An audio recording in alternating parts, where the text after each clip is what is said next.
السلام علیکم ورحمۃ اللہ وبرکاتہ۔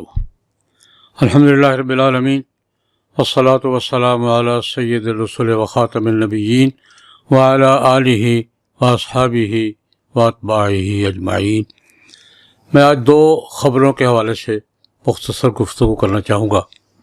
ایک تو اسلامی نظریاتی کونسل کے چیئرمین ڈاکٹر قبلہ ایاز صاحب کی یہ اپیل سوشل میڈیا میں سامنے آئی ہے، جو انہوں نے وزارت خزانہ سے اور ملک کے مالیاتی اداروں سے کی ہے کہ وفاقی شرعی عدالت نے سودی نظام کے بارے میں جو جامع اور مکمل فیصلہ دیا ہے، سرکاری ادارے وزارت خزانہ سمیت ان کے خلاف اپیل میں جانے کی بجائے اس پر عمل درآمد کی کوئی صورت پیدا کریں۔ 5 سال عمل درآمد کا ماحول بنانے کے لیے کافی ہیں اور اسلامی نظریاتی کونسل مکمل تعاون کرے گی۔ میں ڈاکٹر قبلہ ایاز صاحب کے اس بیان کا خیر مقدم کرتا ہوں۔ ان سے یہی توقع تھی، ان کو یہی کرنا چاہیے تھا، لیکن بہرحال مجھے خوشی ہوئی ہے کہ انہوں نے اپنا فریضہ ادا کیا ہے۔ اسلامی نظریاتی کونسل ہمارا آئینی ادارہ ہے، انہی کاموں کے لیے ہے کہ ملک میں اس نفاذ اسلام کے لیے جو قابل عمل اقدامات ہوں تجویز کرے، کوئی رکاوٹیں ہوں نشاندہی کرے، ان کا حل تجویز کرے۔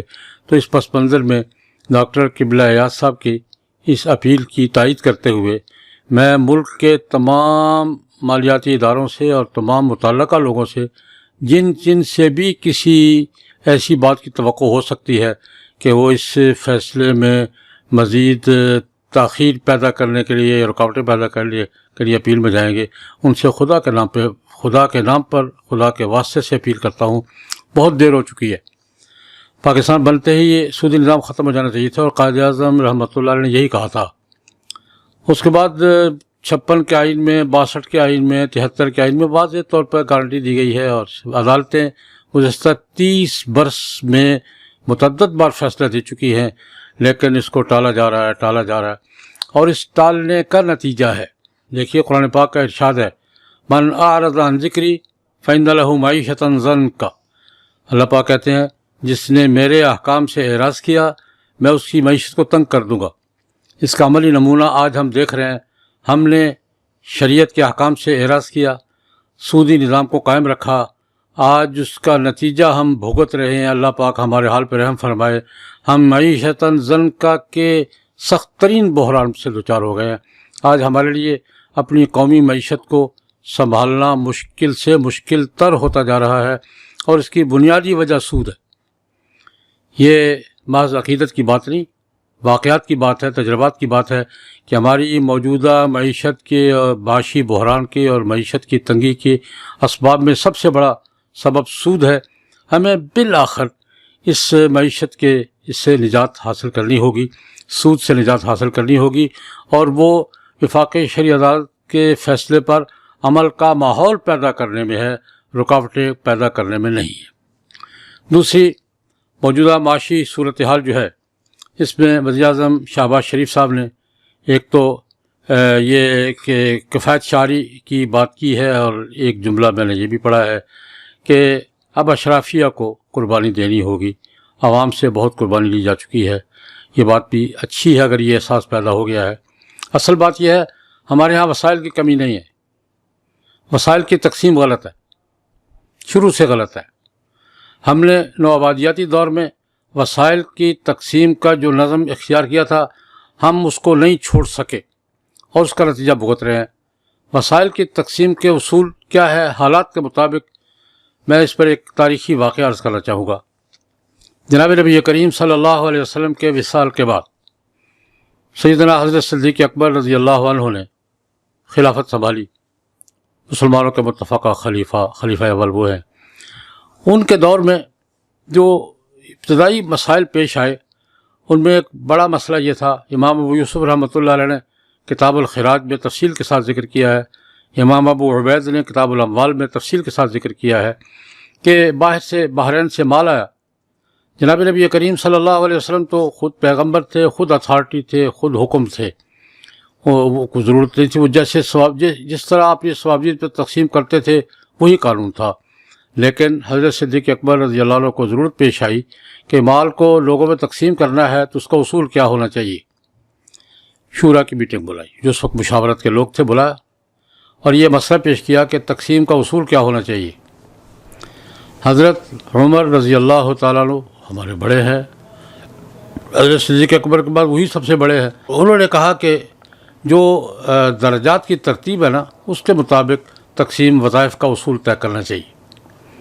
ازواج مطہرات کو سب سے زیادہ دیا جائے، پھر مہاجرین، پھر انصار، کوئی 6-7 گریڈ انہوں نے بتائے کہ ہمیں درجہ بندی کے اعتبار سے، نیکی تقویٰ کے اعتبار سے، فضیلت اور مقام کے اعتبار سے تقسیم میں درجہ بندی کرنی چاہیے۔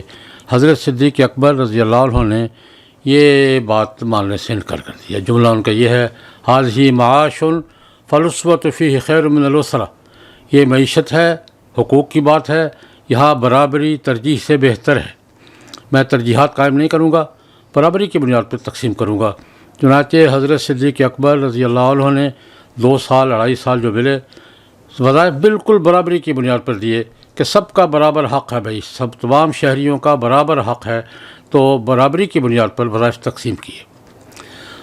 اس کے بعد حضرت عمر رضی اللہ عنہ خلیفہ بنے تو ان کی رائے دوسری تھی، تو انہوں نے گریڈ سسٹم کیا، 10 سال گریڈ سسٹم رہا، کوئی 8-6-7 گریڈ قائم کیے تھے، کسی کو 12,000، کسی کو 10,000، کسی کو، لیکن یہ بھی تاریخ کا ایک بہت ریکارڈ میں شامل ہے کہ آخری سال حضرت عمر رضی اللہ عنہ نے اعتراف کیا، یہ بھی امام ابو یوسف نے کتاب الخراج میں ذکر کیا ہے کہ حضرت عمر نے اعتراف کیا کہ حضرت شیخ کی بات درست تھی، اس گریڈ سسٹم کے جو معاشرتی اثرات ہیں وہ ٹھیک نہیں ہیں۔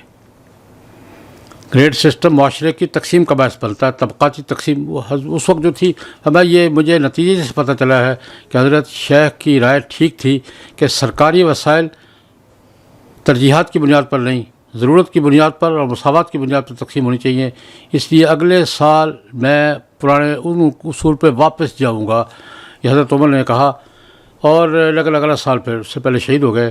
اس سے فقہا نے یہ اصول نکالا ہے کہ پبلک میں ترجیحات ہو، کوئی زیادہ کماتا ہے، کوئی کم کماتا ہے، لیکن سرکاری وسائل، ریاستی وسائل لوگوں میں تقسیم ترجیحی بنیاد پر نہیں ہوں گے، تمام شہریوں کے حقوق برابر ہوں گے۔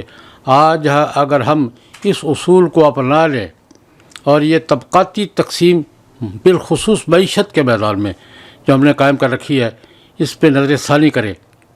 میں یاد دلانا چاہوں گا کہ سن 70 کے انتخابات میں بہت سی جماعتوں نے اس فرق کو ختم کرنے کے لیے اپنے اپنے فارمولے دیے تھے۔ مجھے یاد ہے جمعیت علماء اسلام نے یہ کہا تھا کہ تنخواہوں میں یا مراعات میں جو فرق ہے، اس کو کم کر کے پہلے 10 تناسب کو، فرق کو 10% تک یعنی درجے تک محدود کیا جائے گا، پھر 5 تک لایا جائے گا۔ یہ مجھے اچھی طرح یاد ہے، میں خود تقریر کیا کرتا تھا اس منشور کے حق میں۔ یہ بہرحال ہمیں اپنے معیشت کے ڈھانچے پر نظر ثانی کرنا ہوگی، اور تقسیم سرکاری وسائل اور سرکاری اموال کی تقسیم کے فارمولے کو خلافت راشدہ کے اصولوں پر لانا ہوگا۔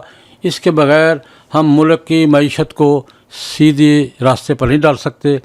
2 بنیادی ضرورتیں ہیں ہماری اس وقت معیشت کو صحیح ٹریک پر لانے کے لیے، ایک سود کا جلد خاتمہ، سود کے لعنت سے نجات حاصل کرنا، اور دوسرا معیشت کے اور سرکاری وسائل اور دولت کی تقسیم کے نظام پر نظر ثانی کر کے خلافت راشدہ کے اصولوں پر لانا، اور پھر اس کے ساتھ یہ جو رفاہی ریاست کا، ویلفیئر اسٹیٹ کا حضرت عمر کے زمانے کا ماحول ہے، جب تک ہم اس طرف واپس نہیں جائیں گے ہمارے معاشی مسائل بڑھتے جائیں گے، ہم بیرونی مداخلت کاروں کے شکنجے میں جکڑے رہیں گے۔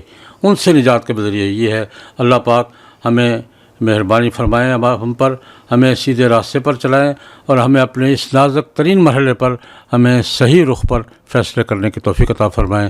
اللہم صلی علی سیدنا محمد النبی الامی وآلہ واصحابہ وبارک وسلم۔